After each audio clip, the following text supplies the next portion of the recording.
എല്ലാവർക്കും നമസ്കാരം. ഞാൻ അശ്വിൻ. സത്യം പറഞ്ഞാൽ പല കൊലപാതക കഥകൾ ചെയ്യുമ്പോൾ പോലും ഇല്ലാത്തൊരു ഞെട്ടലാണ് എനിക്ക് ഈ ഒരു സംഭവത്തിൽ ഉള്ളത്. എന്തൊക്കെയാണ് ഇവിടെ നടക്കുന്നത് ഇന്ത്യയിൽ? ഇന്നേ വരെ കേട്ട് കേൾവില്ലാത്ത ഒരു സംഭവമാണ് മുംബൈയിൽ നടന്നിരിക്കുന്നത്. അതായത് നമ്മൾ ഭക്ഷണം ഹോട്ടലിൽ പോയി കഴിക്കുമ്പോഴോ അല്ലെങ്കിൽ ഓൺലൈനായിട്ട് ഓർഡർ ചെയ്ത് വരുത്തി കഴിക്കുമ്പോഴോ ഒക്കെ അതിൽ നിന്ന് പുഴുവിനെ കിട്ടി, പാറ്റയെ കിട്ടി, വണ്ടിനെ കിട്ടി, പ്ലാസ്റ്റിക്കിൻ്റെ അംശം കിട്ടി, അല്ലെങ്കിൽ കുപ്പിച്ചിലിൻ്റെ അംശം കിട്ടി, ആണി കിട്ടി തുടങ്ങിയ സംഭവങ്ങളൊക്കെ നമ്മൾ കണ്ടിട്ടുണ്ട്. കേരളത്തിലടക്കം അങ്ങനത്തെ വാർത്തകളൊക്കെ റിപ്പോർട്ട് ചെയ്തിട്ടുണ്ട്. അപ്പോൾ അത് കാണുമ്പോൾ നമ്മൾ വലിയ എക്സൈറ്റഡ് ആകാറില്ല അല്ലേ? പക്ഷേ മുംബൈയിൽ എന്താണ് സംഭവിച്ചിരിക്കുന്നതെന്ന് അറിയാമോ? 26 വയസ്സുള്ള MBBS ഡോക്ടർ കോൺ ഐസ്ക്രീം ഓൺലൈനായിട്ട് ഓർഡർ ചെയ്ത് വരുത്തി കഴിക്കുകയാണ്. കഴിച്ച് പകുതി എത്തിയപ്പോൾ അദ്ദേഹത്തിന് ഒരു സാധനം വായിൽ തടയുകയാണ്. അപ്പോൾ അദ്ദേഹം പരിശോധിച്ചപ്പോൾ എന്താണ് കിട്ടിയത്? മനുഷ്യൻ്റെ വിരല്. മനുഷ്യൻ്റെ വിരല്. ഒരു ഐസ്ക്രീം, അത് ലോക്കലി മെയ്ഡ്, മറ്റേ 1 രൂപയ്ക്ക് 2 രൂപയ്ക്ക് വിൽക്കുന്ന ഐസ്ക്രീം അല്ല, പക്ക ബ്രാൻഡഡ് ഐസ്ക്രീം തിന്ന് പകുതിയായപ്പോഴേക്കും മനുഷ്യൻ്റെ തള്ളവിരലെന്നാണ് അദ്ദേഹത്തിന് പെട്ടെന്ന് തോന്നിയിട്ടുണ്ടായിരുന്നത്. ഒരു 1/2 ഇഞ്ചോളം വരും ഈ സാധനം ഐസ്ക്രീമിൽ കാണുകയാണ്. എന്താണ് ഈ രാജ്യത്ത് അല്ലെങ്കിൽ നമ്മുടെ നാട്ടിൽ സംഭവിച്ചുകൊണ്ടിരിക്കുന്നത്? ഇതിൻ്റെ കംപ്ലീറ്റ് ഡീറ്റെയിൽസ് ആണ് ഇന്നത്തെ വീഡിയോയിൽ നമ്മൾ പറയാൻ പോകുന്നത്.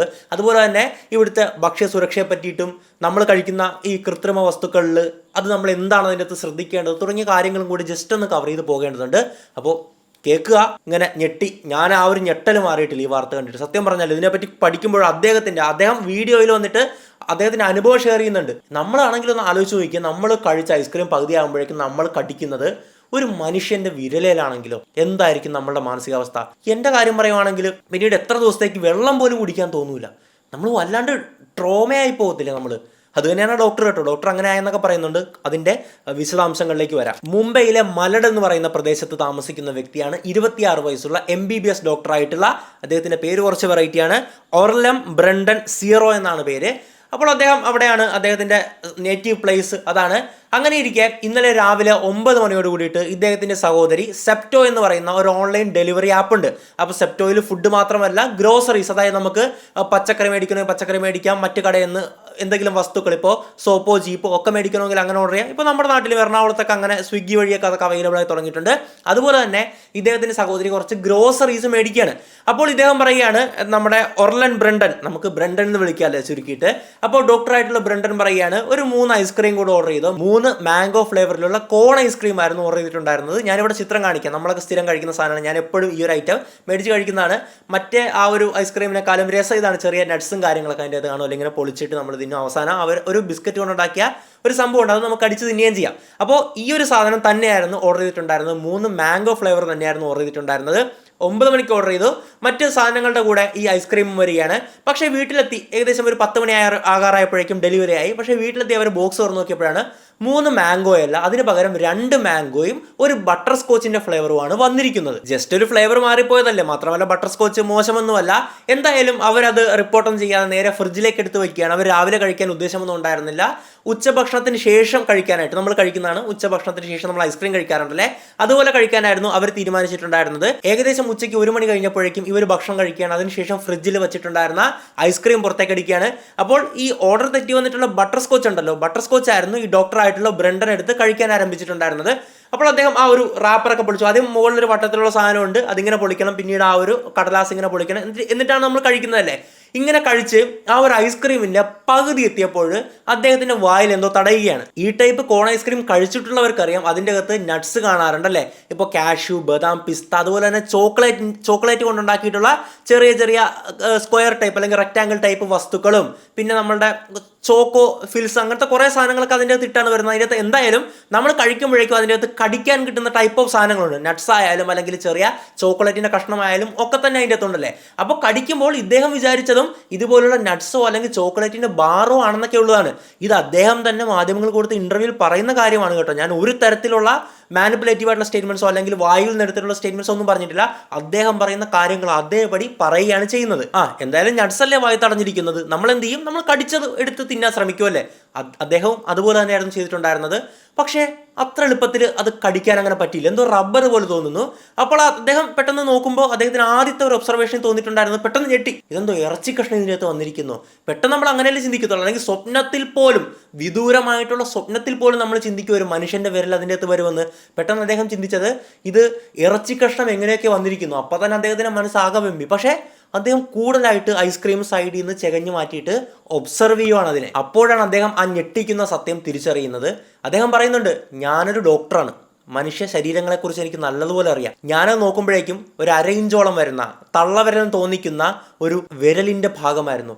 അതിൽ നിന്ന് മുറിച്ച് കളഞ്ഞിട്ടുള്ള പോർഷനാണല്ലോ, അരയിഞ്ചേ ഉള്ളൂ, ചെറുതാണ്. അപ്പോൾ അറ്റത്ത് നിന്ന് എല്ല് പുറത്തോട്ട് വന്നിട്ടുണ്ടായിരുന്നു. ഇപ്പുറത്തെ അറ്റത്ത് നഖമുണ്ടായിരുന്നു. അതുപോലെ തന്നെ ഫിംഗർ പ്രിന്റ് ഉണ്ടായിരുന്നു. ഇത് കണ്ട ഉടൻ തന്നെ ഞാൻ അപ്പാടെ ഷോക്കായി പോവുകയാണ്. ഈ സാധനമാണോ ഇത്രയും നേരം നട്ട്സ് എന്നും പറഞ്ഞ് ഞാൻ വായിലിട്ട് കടിച്ച് തിന്നാൻ ശ്രമിച്ചുകൊണ്ടിരുന്നത്? അദ്ദേഹം അതിൻ്റെ കൂടെ പറഞ്ഞിട്ടുള്ളത്, എല്ലാത്തിനും അവസാനം പറഞ്ഞിട്ടുള്ളത്, എനിക്ക് സ്വസ്ഥതയില്ല, എനിക്കിപ്പോൾ PTSD അഥവാ പോസ്റ്റ് ട്രോമാറ്റിക് സ്ട്രെസ് ഡിസോർഡർ പിടിച്ച പോലെയാണ്. ഞാൻ ആകെപ്പാടെ ട്രോമറ്റൈസ്ഡ് ആയി. ഈ PTSD എന്നൊക്കെയുള്ള വാക്ക് അദ്ദേഹം തന്നെ ഉപയോഗിച്ചിട്ടുള്ള കാര്യമാണ്. എനിക്കിനി ഫുൾ ബ്ലഡ് ചെക്കപ്പ് ചെയ്യണം. ഈ മനുഷ്യ ശരീരത്തിനൊപ്പം എന്തൊക്കെ വൈറസ് എൻ്റെ ശരീരത്തിലേക്ക് പ്രവേശിച്ചിട്ടുണ്ടാകാം. അത് തണുത്ത് ആണ് സൂക്ഷിക്കപ്പെട്ടിട്ടുള്ളത്. അതുകൊണ്ട് വൈറസ് ഒന്നും ചത്തുപോകാൻ പോലും സാധ്യതയില്ല. ഇദ്ദേഹത്തിന്റെ മാനസിക നില, ഈ അവസ്ഥ നമുക്കാണ് വരുന്നതെങ്കിലും ഒന്ന് ആലോചിച്ച് നോക്കുക. നമ്മൾ ഈ ഐസ്ക്രീം മേടിച്ചു തന്നെയാണ് ഞാൻ എപ്പോൾ പോയി കഴിഞ്ഞാലും ഈ കോൺ ഐസ്ക്രീം, അതായത് ഈ ഒരു മനസ്സിലായില്ലേ, ഫോട്ടോയിൽ കാണുന്ന കോൺ ഐസ്ക്രീം തന്നെയാണ് തിന്നാറുള്ളത്. മറ്റേതൊക്കെ വളരെ അപൂർവമായിട്ടേ തിന്നിട്ടുള്ളൂ. തിന്ന് പകുതി എത്തുമ്പോഴേക്കും നട്ട്സാന്ന് പറഞ്ഞ് നമ്മൾ കടിക്കുന്ന സാധനം, നമ്മൾ ആദ്യം ഇറച്ചി കഷ്ണം ഒന്ന് വിചാരിച്ചു, ഓക്കെ ഇറച്ചി കഷ്ണം ആണെങ്കിൽ തന്നെ നമുക്ക് പ്രശ്നങ്ങളുണ്ടാവും, പക്ഷെ ഇത്രത്തോളം നമ്മൾ മെന്റലി ട്രോമറ്റൈസ്ഡ് ആകത്തില്ല. പരിശോധിച്ച് വന്നപ്പോഴേക്കും ഒരു മനുഷ്യന്റെ വിരൽ, ഇതാണ് നമ്മളിങ്ങനെ വെച്ച് കടിച്ചുകൊണ്ടിരുന്നത്. എന്ത് പറയാനാണെന്ന് ആലോചിച്ച് നോക്കി. എനിക്കൊരു വീഡിയോ എക്സ്പ്ലെയിൻ ചെയ്യുമ്പോഴേക്കും ബുദ്ധിമുട്ടുകളൊന്നും വരാറില്ല. പക്ഷേ ഇവിടെ സത്യം പറഞ്ഞാൽ എന്താ പറയേണ്ടതെന്ന് അറിയത്തില്ല. കാരണം ഞാനിങ്ങനെ ചിന്തിക്കുകയാണ്, ഓക്കെ നമുക്കാണിത് വന്നെങ്കിൽ എൻ്റെ ദൈവമേ ഒരു രക്ഷ ഉണ്ടാകത്തില്ല ആ ഒരു അവസ്ഥയിൽ. എന്തായാലും ഡോക്ടർ ബ്രണ്ടൻ ആകെപ്പാടെ മാനസികമായിട്ട് തകർന്നു പോവുകയാണ്. വലിയ ഷോക്കായി. കാരണം ഈ ഒരു ശരീരങ്ങളൊക്കെ കീറി മുറിച്ച് പഠിച്ച് ചികിത്സിച്ച് വന്നിട്ടുള്ളവരാണ്. അവർ തന്നെ ഒരു മനുഷ്യൻ ശരീരത്തിൻ്റെ ഒരു വിരൽ, മുറിച്ച വിരൽ വായിൽ വെച്ച് കടിക്കുക എന്നൊക്കെ പറയുമ്പോൾ വല്ലാത്തൊരവസ്ഥയാണ്. പെട്ടെന്ന് തന്നെ ഇദ്ദേഹത്തിന് അറിയാം അതെങ്ങനെ പ്രിസർവ് ചെയ്യണമെന്നറിയാം.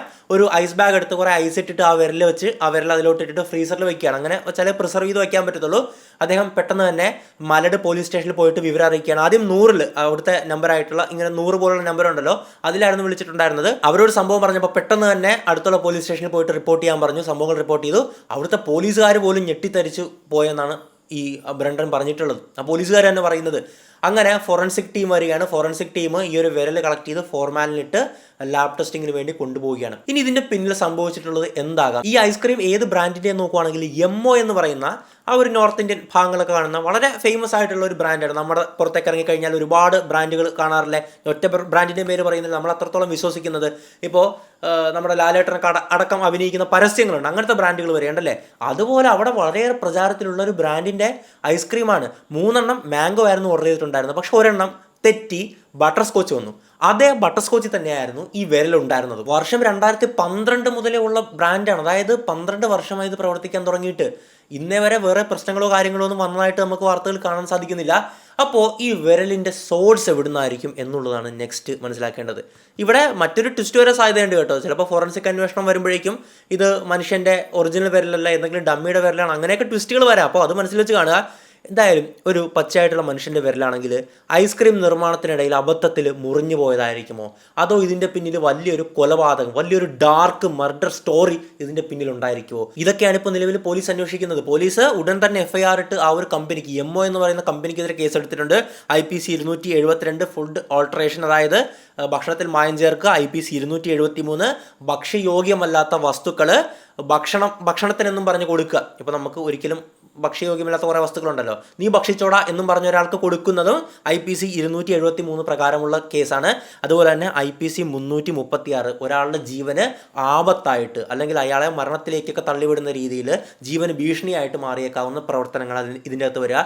ഈ 3 FIRകളാണ്, ഈ 3 വകുപ്പുകളാണ് നിലവിൽ FIRൽ ഇട്ടിട്ടുള്ളത്. വരും ദിവസങ്ങളിൽ ഇത് ചിലപ്പോൾ പോകാൻ പോകുന്ന വലിയൊരു ഡാർക്ക് മിസ്റ്ററിയിലേക്കായിരിക്കും. ഈ വിരൽ എങ്ങനെ വന്നു? അവർ ഐസ്ക്രീം ഉണ്ടാക്കിയ ഏതെങ്കിലും തൊഴിലാളിയുടെ വിരൽ അബദ്ധത്തിൽ അറ്റ് വീണതാണോ, അതോ ഇതിൻ്റെ പിന്നിലൊരു കൊലപാതക കഥയുണ്ടോ? അതിനപ്പുറത്തേക്ക് ചിന്തിക്കേണ്ട മറ്റൊരു കാര്യം കൂടിയുണ്ട്. അതായത് 3 മാംഗോ ആയിരുന്നു ഓർഡർ ചെയ്തിട്ടുണ്ടായിരുന്നത്. പക്ഷേ വന്നത് 2 മാംഗോയും 1 ബട്ടർ സ്കോച്ചും. അതേ ബട്ടർ സ്കോച്ചിൽ തന്നെ ഈ വിരലുണ്ടായി. ഇനി ഡെലിവറി ചെയ്യുന്ന ആ ഒരു ആള് എന്തെങ്കിലും മാറ്റിയതാണോ, ഇതിൻ്റെ പിന്നിൽ വലിയൊരു കണ്ണി പ്രവർത്തിക്കുന്നുണ്ടോ തുടങ്ങിയ കാര്യങ്ങളൊക്കെ പോലീസ് അന്വേഷിച്ചുകൊണ്ടിരിക്കുകയാണ്. അങ്ങനെ നമുക്ക് ചിന്തിക്കാം. അതായത് ഡെലിവറി ഏജൻറ്റ് മാറി വെച്ചു. ഇത് വിരലും ചേർത്തിട്ടുള്ള സാധനം ഒരു സൈക്കോപാത്ത് ഇതിൻ്റെ പിന്നിലുണ്ടോ, ഒരു സീരിയൽ കില്ലർ പിന്നിലുണ്ടോ, അങ്ങനെ ഒരുപാട് കാര്യങ്ങളാണ് ഇപ്പോൾ മുംബൈ പോലീസ്, മലട് പോലീസ് അന്വേഷിച്ചുകൊണ്ടിരിക്കുന്നത്. ഞാൻ പറഞ്ഞ സിനിമാ കഥ പോലെ ഞാൻ പറഞ്ഞു പോയതല്ല, നിലവിൽ അന്വേഷിച്ചുകൊണ്ടിരിക്കുന്ന കാര്യങ്ങൾ തന്നെയാണ്. ഇതാണ് സംഭവം. ഇതിൻ്റെ പിന്നിലെ ഡാർക്ക് മിസ്റ്ററി എന്തായാലും ഫോറൻസിക് പോലീസ് അന്വേഷണത്തിലൂടെ മനസ്സിലാകത്തുള്ളൂ. ഞാൻ പറഞ്ഞ പോലെ തന്നെ ഒരുപക്ഷെ നാളെ റിപ്പോർട്ട് വരാം ഇതൊരു ഡമ്മിയുടെ വിരലാന്നുള്ളത്. അത് മനസ്സിൽ വെച്ച് കാണുക. എന്നിരുന്നാൽ കൂടിയിട്ട് അത് ഒരു ഭക്ഷണത്തിൽ വരേണ്ട ഒന്നാണോ? ഇനി ഇങ്ങനെ ഒരു സംഭവം വന്നു, പക്ഷേ നമ്മൾ ഒരു പ്രശ്നവുമില്ല എന്ന് പറഞ്ഞ് കഴിക്കുന്ന ഭക്ഷണങ്ങളെല്ലാം നമുക്ക് ഹെൽത്തിനൊരു പ്രശ്നവും ഉണ്ടാക്കാത്തതാണോ? അല്ല. ഈ കുറച്ച് നാളുകളായിട്ട് പല ഇപ്പോൾ ഫുഡ് ഫാർമറെ പോലുള്ള ഇൻഫ്ലുവൻസർ ഉണ്ട്. റിയൽ ഇൻഫ്ലുവൻസർ എന്ന് വിളിക്കാൻ പറ്റുന്ന ഒരു വ്യക്തിയാണ് അദ്ദേഹം, അല്ലേ?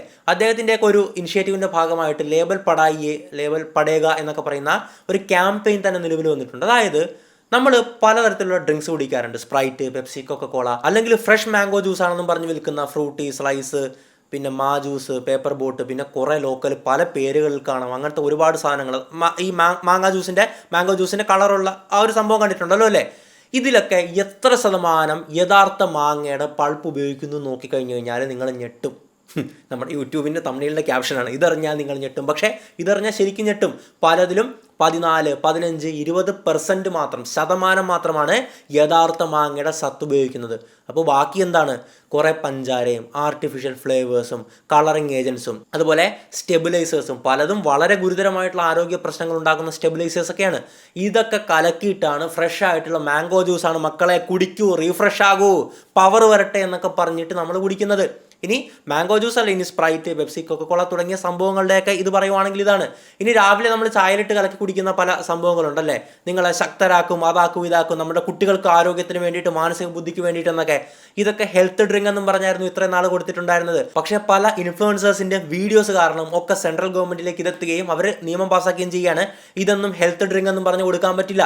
ഈ സാധനമൊക്കെ ഉണ്ടല്ലോ, നമ്മൾ മറ്റേ ഹോർലിക്സ്, ബൂസ്റ്റ്, ബോൺവിറ്റ എന്നൊക്കെ പറഞ്ഞ് കലക്കി കൊടുക്കുന്നത്, അത് കുടിച്ചോട്ടെ എന്തും പറഞ്ഞാൽ കൊടുക്കുന്നത് ഹെൽത്ത് ഡ്രിങ്ക് ആണ്, മറ്റേ കുട്ടിയെ നിങ്ങളുടെ സൂപ്പർമാൻ ആക്കുമെന്നും പറഞ്ഞാണ് കൊടുക്കുന്നതല്ലേ.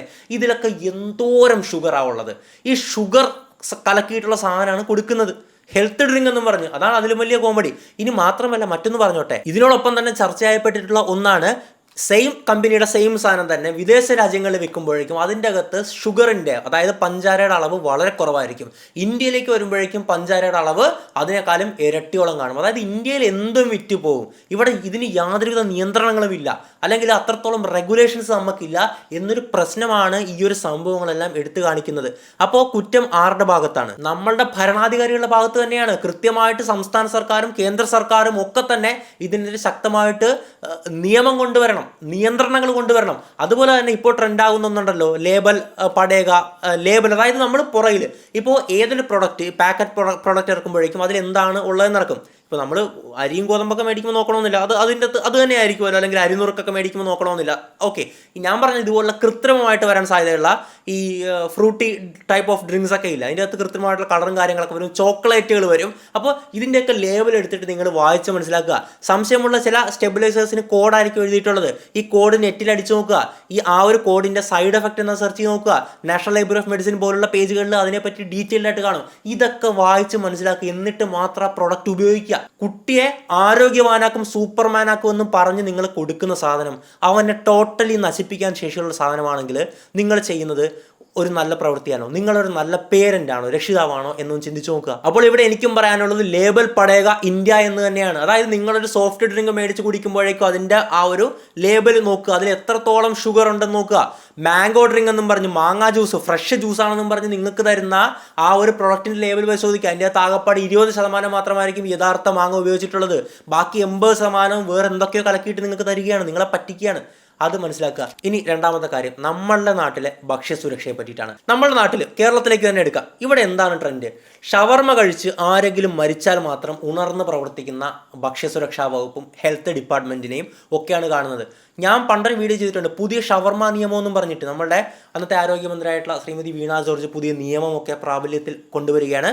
അതായത് ഒരാൾ മരിച്ചു ഇത് കഴിച്ചിട്ട്, അതൊക്കെ ഇപ്പോൾ നിലവിലുണ്ടോ? അത് കഴിഞ്ഞിട്ടല്ലേ പലപ്പോഴും പലയിടത്തും മരണങ്ങൾ റിപ്പോർട്ട് ചെയ്യുന്നത്, പല ഹോട്ടലിൽ നിന്ന് പഴകി ചീഞ്ഞളിഞ്ഞ ഇറച്ചി പിടിക്കുന്നത്. ഇവിടെ എന്താണ് ഇവിടുത്തെ നമ്മളുടെ ഭക്ഷ്യസുരക്ഷാ വകുപ്പ് കിടന്ന് ഉറങ്ങിയാണോ? എന്തെങ്കിലും എവിടെയെങ്കിലും ഒരു അത്യാഹിതം സംഭവിച്ചു കഴിഞ്ഞു കഴിഞ്ഞാൽ, മരണമോ ഫുഡ് പോയിസണിങ്ങോ റിപ്പോർട്ട് ചെയ്ത് കഴിഞ്ഞാൽ മാത്രമാണോ നിങ്ങൾ പരിശോധിക്കുക? സ്ഥിരമായിട്ട് ഒരു റൊട്ടീൻ ചെക്കപ്പ്, റാൻഡം ആയിട്ടുള്ള ഒരു ചെക്കപ്പ് ഒക്കെ നടത്തിക്കൂടെ? നമ്മളുടെ ജനങ്ങളുടെ ആരോഗ്യത്തെ സംബന്ധിക്കുന്ന കാര്യമല്ലേ. നിങ്ങളെ അതിനല്ലേ ഇവിടെ ഞങ്ങൾ പൈസ എന്താന്ന് നിങ്ങളെ ഇരുത്തിയിരിക്കുന്നത്, ഞങ്ങളുടെ പൈസയാണ് നിങ്ങൾ എടുക്കുന്നത്. അപ്പോൾ ഭക്ഷ്യസുരക്ഷാ വകുപ്പ് പ്രവർത്തിക്കുക, അതാണ് നിങ്ങളുടെ ജോലി. അല്ലാണ്ട് എക്സ്ട്രാ ആയിട്ടൊന്നും ചെയ്യാനല്ല ഇവിടെ ആൾക്കാർ ആവശ്യപ്പെടുന്നത്. കൃത്യമായിട്ട് നിയമനിർമ്മാണം ഇതിനു വേണ്ടി കൊണ്ടുവരിക. അത് സർക്കാരിൻ്റെ ഭാഗത്തു നിന്നുണ്ടാകണം. ആരെങ്കിലും പഴകിയ ഭക്ഷണം വെച്ചിട്ട് ഈ ഹോട്ടലിൽ നടത്തുകയാണ്, ജനങ്ങൾക്കത് ഭക്ഷണം പാകം ചെയ്ത് കൊടുക്കുന്നത് പിടിക്കപ്പെട്ട് കഴിഞ്ഞാൽ പിന്നെ ഒരിക്കലും ആ ഹോട്ടൽ പ്രവർത്തിക്കാൻ പാടില്ല. അത് പെർമനന്റ് ആയിട്ട് പൂട്ടുന്ന അവസ്ഥയിലേക്ക് ഒരു നിയമം കൊണ്ടുവന്നു കഴിഞ്ഞാൽ പിന്നെ എത്ര പേര് ഇത് ചെയ്യാൻ മുതിരും? അതോടൊപ്പം റെഗുലർ ആയിട്ടുള്ള പരിശോധനകൾ വരുമ്പോൾ ഇതുപോലുള്ള പഴയ ഇറച്ചിയും ഭക്ഷണങ്ങളൊക്കെ പിടിക്കുമ്പോൾ ആ ഹോട്ടൽ എന്നേക്കുമായിട്ട് ഒരിക്കലും തുറക്കാൻ പറ്റാത്ത രീതിയിലേക്ക് അടച്ചു പൂട്ടുമ്പോൾ തൊട്ടപ്പുറത്ത് പഴകിയ ചിക്കൻ വിൽക്കുന്ന ഉണ്ടായിരിക്കും, അവനെടുത്ത് കളയും, അവൻ പിന്നെ ഒരിക്കലും ചെയ്യത്തില്ല. അതായത് നിയമത്തെ പേടി വേണം, നിയമത്തെ ഭയമുണ്ടെങ്കിൽ മാത്രമേ ജനങ്ങൾ നിയമം പാലിക്കത്തുള്ളൂ. അല്ലാതെ എല്ലാവരും ഹരിചന്ദ്രന്മാരൊന്നുമല്ല. ബിസിനസ്സിൽ എങ്ങനെ പണം ഉണ്ടാക്കാമെന്നാണ് പലരും നോക്കുന്നത്. അതുകൊണ്ട് പഴകിയതും ചീഞ്ഞതുമായിട്ടുള്ള ചിക്കനും ബീഫും പോർക്കൊക്കെ വെച്ച് ആൾക്കാർ ഇവിടെ വിൽക്കും. നിയമത്തെ പേടിച്ചാൽ മാത്രമേ അവനൊക്കെ ഇത് നിർത്തത്തുള്ളൂ. അല്ലെങ്കിൽ ഒന്ന് പിടിച്ചു ഹോട്ടൽ പൂട്ടി, ഒരു 2 മാസം കഴിഞ്ഞ് തുറക്കാൻ പറ്റുന്ന നിയമമൊക്കെ തന്നെയല്ലേ ഇവിടെ ഉള്ളത്. അങ്ങനെ പൂട്ടിയ ഹോട്ടലുകൾ എന്തോരം വീണ്ടും വീണ്ടും തുറന്നിട്ടില്ലേ? നിങ്ങൾ കാണുന്നതല്ലേ. ആ ഒരു ഹോട്ടലിൽ നിന്ന് പഴകിയ ഭക്ഷണം പിടിച്ചു എന്ന് പറഞ്ഞൊരു വാർത്ത വരാം. തൽക്കാലത്തേക്ക് ഭക്ഷ്യ സുരക്ഷാ വകുപ്പ് അത് അടയ്ക്കുന്ന ഫോട്ടോയും വീഡിയോ ഒക്കെ വരും. ഒരു മാസം കഴിഞ്ഞിട്ട് നിങ്ങൾ നോക്കിയേ, അവിടെ നല്ല ആളും തിരക്കൊക്കെ ആയിട്ട് ആ പഴയ വൈവായിട്ട് പാട്ടൊക്കെ വെച്ചിട്ട് നടത്തുന്നുണ്ടായിരിക്കും. ഇതിനെങ്ങനെ സാധ്യമായി? ഇവിടെയാണ് പ്രശ്നം. അതായത് കുറച്ച് ഫൈൻ അടച്ച്, കുറച്ച് വെയിറ്റ് ചെയ്ത്, പിന്നെ കുറച്ച് കാട്ടിക്കൂട്ടലുകൾ, ഞങ്ങൾ കുറച്ച് സുരക്ഷ പാലിക്കുന്നുണ്ട് എന്നൊക്കെ ഒന്ന് കാണിച്ചു കഴിഞ്ഞു കഴിഞ്ഞാൽ വീണ്ടും അവർക്ക് ലൈസൻസ് റദ്ദാക്കിയ ലൈസൻസ് പുതുക്കി കൊടുത്ത് അവരെ ഹോട്ടലിൽ തുറക്കാൻ അനുവദിക്കുകയാണ്. ഇതാണ് പ്രശ്നം. ഇതാണ് നമ്മുടെ നാട്ടിലെ പ്രശ്നം. ഒരു ഗുരുതരമായിട്ടുള്ള ജനങ്ങളുടെ ജീവൻ വെച്ചിട്ട്, ലക്ഷക്കണക്കിന് ജനങ്ങളുടെ ജീവൻ വെച്ച് കളിക്കുന്ന വളരെ ഗുരുതരമായിട്ടുള്ള ഒരു ക്രൈം ചെയ്തിട്ട് 5-10 രൂപ അടച്ചിട്ട് ഇറങ്ങിപ്പോരാൻ, അല്ലെങ്കിൽ ഒരു കുഴപ്പമില്ലാതെ പോരാൻ പറ്റുന്ന എന്ത് നിയമമാണ്? ഈ നിയമശക്തമാകുക. അല്ലാതെ നമ്മളെന്ത് ചെയ്യാനാണ്? നമ്മളൊരു ഹോട്ടലിൽ പോയി ഭക്ഷണം കഴിക്കുന്നു, അതിലെന്താണോ ഇട്ടിട്ടുള്ളത്, എങ്ങനെയാണോ ഉണ്ടാക്കുന്നത്, ഇതൊക്കെ എങ്ങനെ അറിയാനാണ്? ഈ പ്രശ്നത്തിന് പരിഹാരമായിട്ട് ഒരുപാട് ഹോട്ടലുകൾ ഇപ്പോൾ രംഗത്ത് വരുന്നുണ്ട്. അതായത് ആർക്ക് വേണമെങ്കിലും കിച്ചൺ കയറി പരിശോധിക്കാം. നല്ലൊരു ഇനിഷ്യേറ്റീവ് അല്ലേ? അങ്ങനെയൊക്കെ ചെയ്യുക. അതായത് അങ്ങനെയൊക്കെ ഉള്ളപ്പോഴേക്കും നമുക്ക് വിശ്വാസ്യത ഉണ്ടാവും. ഇപ്പോൾ നമ്മൾ കഴിക്കുന്ന ഭക്ഷണം മോശമാണെങ്കിൽ നമുക്ക് കിച്ചൺ കയറി പരിശോധിക്കാം. അവർ തന്നെ പറയുന്നുണ്ട് നിങ്ങളെ തടയത്തില്ല, നിങ്ങൾക്ക് പരിശോധിക്കാമെന്ന്. അപ്പോൾ അവിടെ ഒരു വിശ്വാസ്യത നമുക്കുണ്ടാകും. അങ്ങനത്തെ സംഭവങ്ങളൊക്കെ ചെയ്യുക.